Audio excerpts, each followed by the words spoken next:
Hey, welcome back to another exciting week of YOML, a year of magical learning. And today, the first of the week is we have the three-part series, right, Chris? Book 144, It part one is. of three, and we want to talk about what Will Smith want to talk about.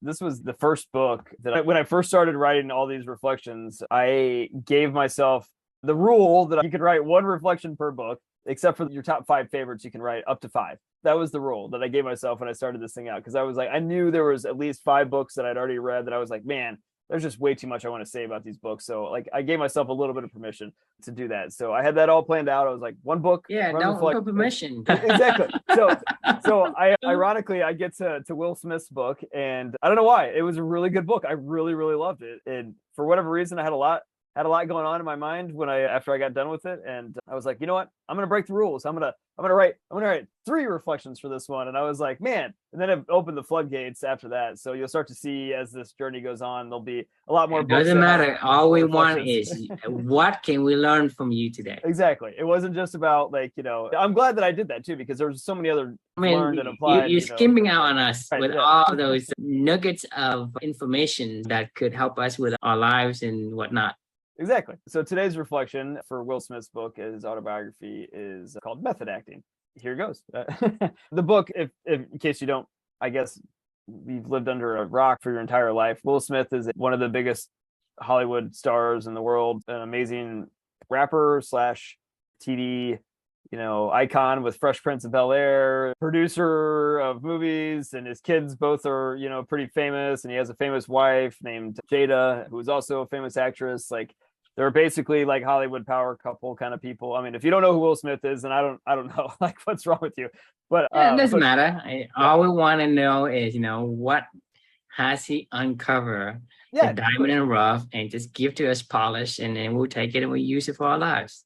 Yeah, for sure. So this book's all about his life, right? From birth until to present day. His book was released like 2 months before the whole Oscars, slap thing. I felt like I finished it before that whole Oscar slap. But I had a whole different take on that whole entire experience, because like listening to his book and then going through this whole entire thing, I kind of actually knew where that came from, and I felt kind of bad for him, honestly, just because he's got a lot of going on in his head right now, trying to shift his own life. You could just see that he was competing with himself. There's a lot going on in that brain up there. I hope he figures it out, because he's a really good guy and I really enjoyed his book. Anyway, on to the reflection. So this reflection title is called Method Acting, another book that Felicia and I did together, and just kind of fun backstory on how this one came to be. Every book that we had done up until this one together was like, maybe like they've all been audiobooks, because you got to listen to them together. So they were maybe like 5-7 hours max or something like that, audiobooks. I think maybe we did one that was like 10 hours, and it felt like it took forever, because we only would ever listen to them on walks together, which we would take every night, but it was only like 20-30 minutes with the kids or whatever.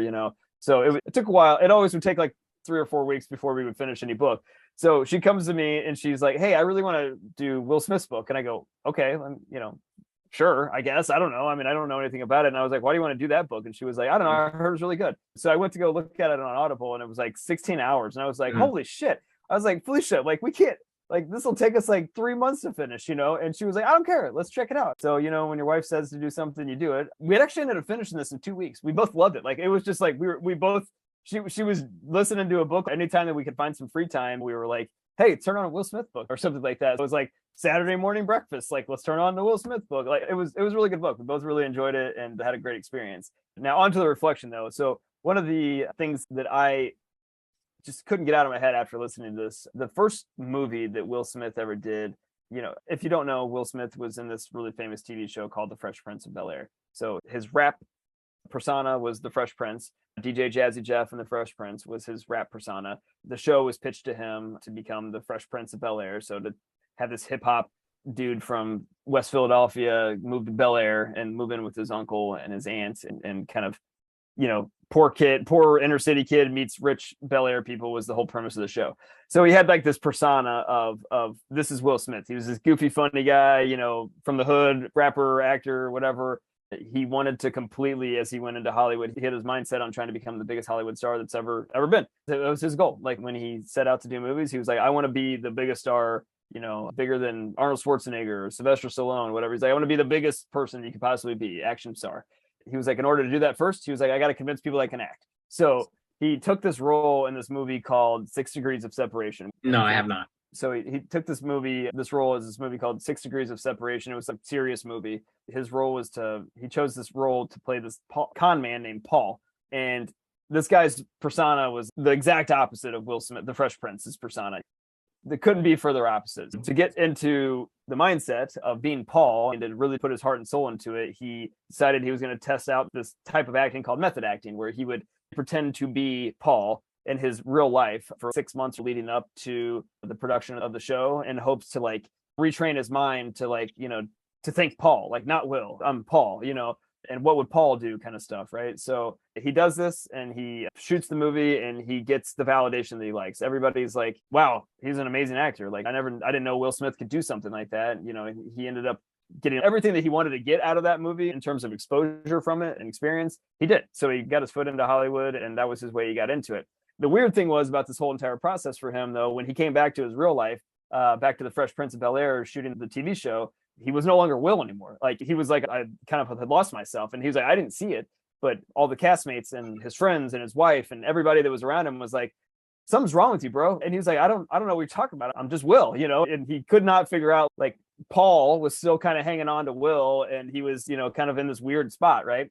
So as I was hearing this, it started to make me think about this whole entire journey that we've been on together, and that Amelia and I have been on together for this past 2+ years, right? Like in a lot of ways, you know, it just kind of thought just sparked in my head. I was like, man, I've been kind of method acting myself for the past, you know, ever since the day that Amelia passed away, really. I mean, I purposely took on the persona of Amelia and what she taught me and all of her values of the life that she lived. And what I saw was a life worth living. And I dedicated my life to that, to honor her, to live for two, and to live my values as much as I possibly could, because that's when I get to spend time with her, as well as honor her life, as well as try to share her life through stories like this, through the book that I wrote, through all this other stuff. And so much so that we've taken this now for 3 years, and I don't even recognize who I am anymore before I was with Amelia. I mean, before I met Amelia, I literally sometimes don't even recognize the old Chris. Not that I'm like physically look different, not that I, you know, talk differently, not that I, whatever. My brain is just different now. The things that I care about, the things that I do every single day, the purpose that I live my life with,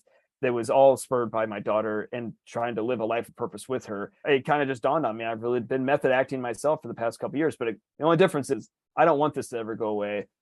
This is what the path that I want to be on. And I'm glad that I've been, you know, that my brain and I method acted, you know, what my daughter taught me, and kind of adopted her values as well, because like, it's a way for me to stay connected with her. And it means a lot to me, and it's my purpose in my own life, you know? So that said, the power of just method acting in general, like the message that I wanted to share, that only happened to me because of the atomic bomb that went off in my life, right? Like, I don't think people need to have that happen. However, like if you could take the lesson of Will and what he method acted, and how clearly you can retrain your own brain to think differently, to live a life of purpose, to live a life differently, to live a life that you care about, to live a life of values, whatever it may be, whatever that life is, you could do it. And you can do it with help of your friends. You can do it with whatever you want to.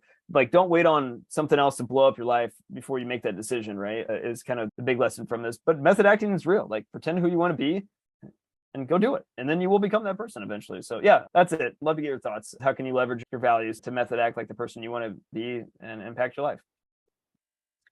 Right. I think this just goes back to the concept with the rider and the elephant, right? Because if you train the elephant to behave a certain way, he thinks that's what you want, and he will immerse and, you know, soak in all of the things that you want him to do, and he will continue to do that as if that's right. So whether you purposely did that or you accidentally did that, he's gonna think that's what you want. Right. So in the end, mindset is the number one factor in terms of how your life can turn out. And if you can build a mindset for whatever values that you hold, those values will become part of you. It will become you. Right. Because you are the values and the values are you. And so I think method acting is one of the most effective way that I know of to get into that realm. Because you think like Chris in the past, before you talk about was the real Chris. You don't know that was the real Chris. That could be someone else's version of Chris, because when you're growing up, you essentially are trying to be somebody expectations of Chris. Whether that's your mom, your dad, your friends, or the TV, society, whatever, they expect Chris to behave a certain way. They expect Chris to be this white guy, you go to college, be fraternity or whatever, Right. act a certain way. You basically get molded by the values, and whether the values is yours or someone else's, right? And so you're being molded. So the Chris before the atomic bomb is a Chris, but it's not the true version of Chris. The true version of Chris is whoever Chris wants to be, not what other people want to be. So your value is going to determine whether or not that's the true Chris. And the only way for us to undo what we have been molded into is to take our core values, figure out what kind of role needs to be fulfilled, and we fill that role. And eventually you will immerse yourself into that role and become that person for real. And so I think that to me, that's brings me a very, I guess, a positive feeling about how we can change ourselves to the person we want to become. A lot of people want to, but they just don't know how. And I think method acting, brought up by Will Smith is one of the most effective way that I've seen today. And I totally agree with what you're saying as far as pretending to be Paul and act as if you're him, and eventually your subconscious believes it. Right. So a lot of people say, if you lie to yourself long enough, you eventually will believe your own lies. And to me, it sounds true, because if you continue to build the habit and do the things that you do every day, your brains, i.e. your elephant, will think that's what you want and will absorb it and will continue to manifest that kind of behavior. And eventually you don't have to undo it, because it's up to you now to either continue to let the elephant think in that way, become this new role, this new person, or you can change it. If you don't want to change, you don't want to go back to the earlier version of Chris. And certainly I don't want to be the earlier version of myself, right? Because I think I'm better now than I was before. I've seen through the lens of clubbing and clubbing member, I see myself as a different person. I immerse myself in different activities, and these activities becomes who I am. What I do becomes like my value of who I am. What I do is who I am, because it's not about me saying, hey, I'm this, I'm that. You are judged by your actions, not by what you say.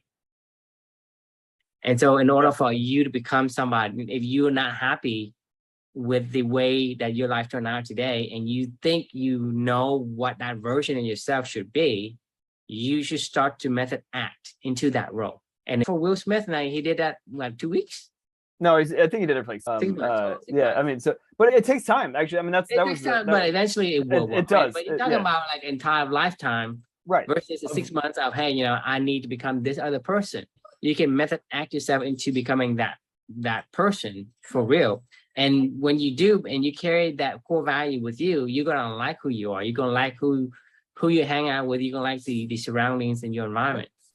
I don't know exactly when, for me, that the stuff that I do these days, I don't need to think about the pain of why I do them anymore. I think, and I don't even really need to think about immediately a lot of times why I do it. I just know that that's why I'm doing it. Like it's like, I don't know when that transition happened. I know it's been like that for a long while now, for probably. Yeah, I mean, we've been doing this for 3 years, so I'm imagining for 6 months. I do feel like it was through a lot of that writing of the original book, that I feel like, and then the clubbing stuff that we were doing. Honestly, I don't know that I could have gotten to the point in time where I feel today without you and other people in Clubbing and other people to help support me through, like, that's the whole side of the meaningful relationship side of the Clubbing world. But like, if you really want method acting to stick, you need people. Like, that's the thing is Will Smith. Here's a point I just thought of. Like, when Will Smith came back to his real life, as Will, people were like, I don't want Paul around me, and he was like, I don't want to be Paul either. So like, that was when it was weird, right? When people were like, hey, go get Will back, and that was, for me, it just it was so weird to think like, man, who is Will Smith? You know what I mean? Like, it's like, wait a minute, I can just go off somewhere and become somebody else. Like, it's got to be trippy for an actor like Heath Ledger and as Joker and Batman. Like, I remember one of the things that he said, he was like, that thing really screwed up his brain, like really bad, you know, because he really immersed himself into thinking he was a serial killer psycho, you know, person, and really messed up his brain after the shooting was over, and he couldn't kind of get out of that funk. You know, he got really depressed. Like, it was really gross and ugly for him. And I don't know, maybe that led to one of the reasons how he ended up where he ended up, you know, and passing away. He's too good at it. Right. I mean, he's just too good at being the Joker. Right. Yeah. I mean, I really think that would kill him. That's the pros and cons, right? Because it messes up with your mind. And to me, that's what I'm saying before. Mindset is everything. If you say I'm a writer, right? You will write. You will behave as if you're a writer. You will, you know, get up and start to write something. If you claim the role, whatever that role is, you will eventually pick up some of these habits and behaviors of those. And if you want to become the Joker and, you know, immerse himself too well into that character. Yeah. Because of that, he inherits the psychological distress as well. And I think that's what creates this traumatic, you know, whatever that is that he went through. It's traumatic for him because he's a normal human being. He didn't have the dispositions to control the... Yeah, it wasn't his values. Right, because it goes against his values. Right. And so there is an internal conflict for him. But like I said, you know, it's a good way to become who you want to be. Yes. If you want to be an actor, right? Well, claim that role. You want to be a writer? Claim that role. You want to be a programmer, an entrepreneur? You claim it. You claim that role. So I am an entrepreneur. I am a writer. Once you pretend to be Beaver, you dropped it in there. You're gonna want to build that. We need to have like a little Beaver counter, like, you know, in the corner. It's like, ding, Beaver. You know, yeah, one Beaver in the episode. Now I have like 5 beavers that would pop up. Beaver.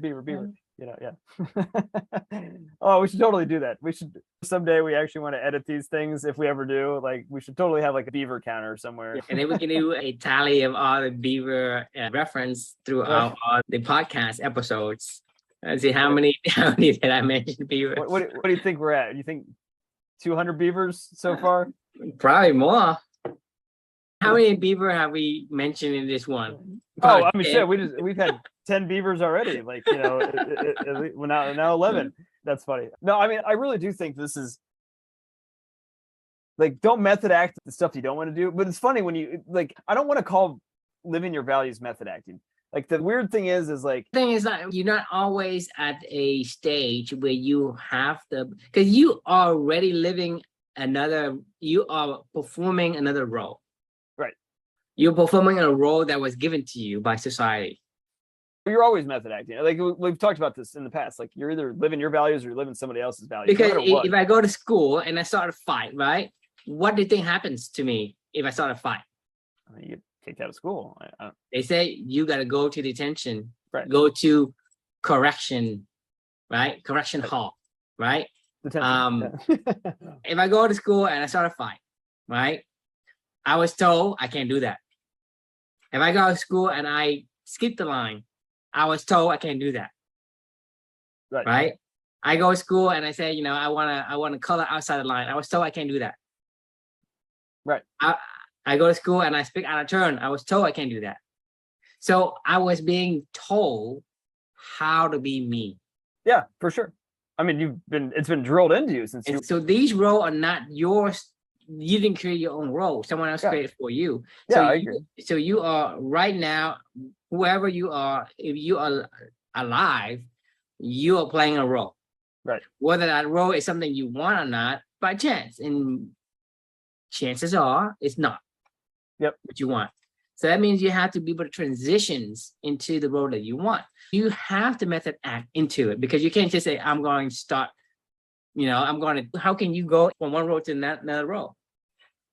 You have to know how, if you want to be a writer, a painter, right? Then you got to think about, you know, what is imagine yourself, put yourself in the shoes of a painter. Yeah. Right. And then you gotta do it. And if you know the method, then I think it's easier and faster for you to become that role. But if you don't, then you do it by trial and error. But eventually, if you make it to the other role, transitioning from this role to the other role, you will have the method act in one way or another. Yeah. I mean, you have to, there's no other option really. The big difference for me is like, when I'm thinking about this, I keep thinking of it like in the actor sense where they're pretending to be somebody that they're not. Like, that's not what we're talking about. So you have to know, how would I act? How would I, if I'm not that person and I want to become that person? Let's say you have a role, you have a movie role, say, hey, you're this entrepreneur or you're this beaver being, right? How would you behave so that people believe you are a beaver? How would you behave so that you believe you are an entrepreneur? Yeah. So I think acting is still a valid word in this context.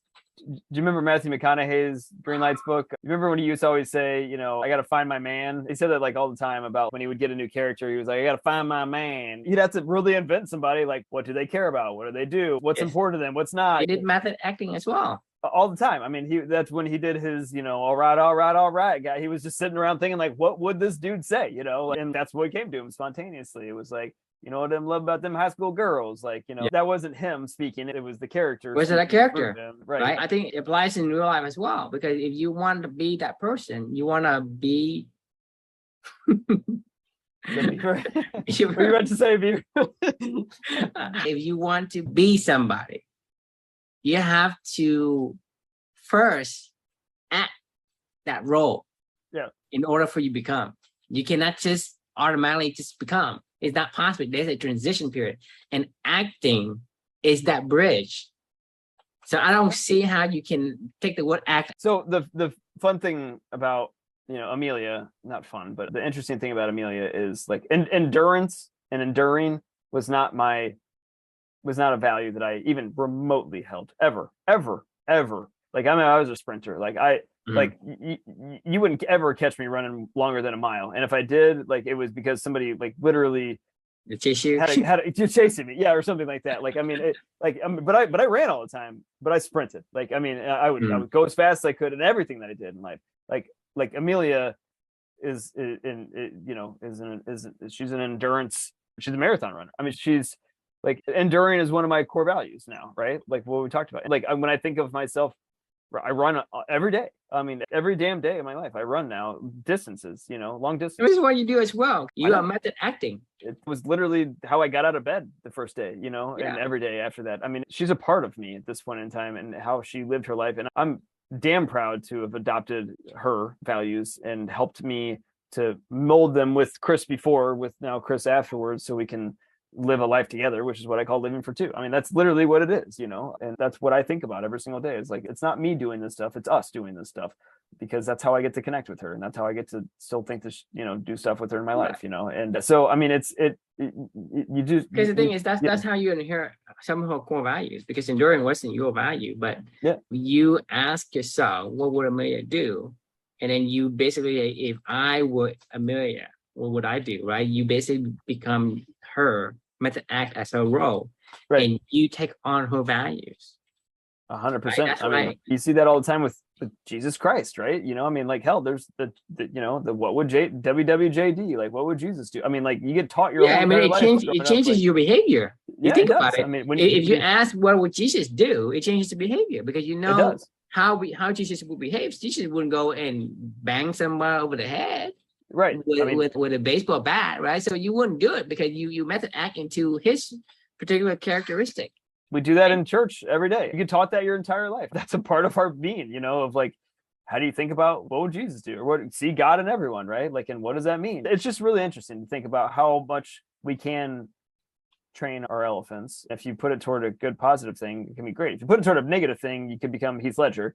But here's the fun thing is you can always, like, if any actor out there ever tries to like legit method acted, like, you know, my advice to them would be make sure that your core values of who you want to be are rock solid. So you can always have that compass to get back to who you were. Going into the Inception concept.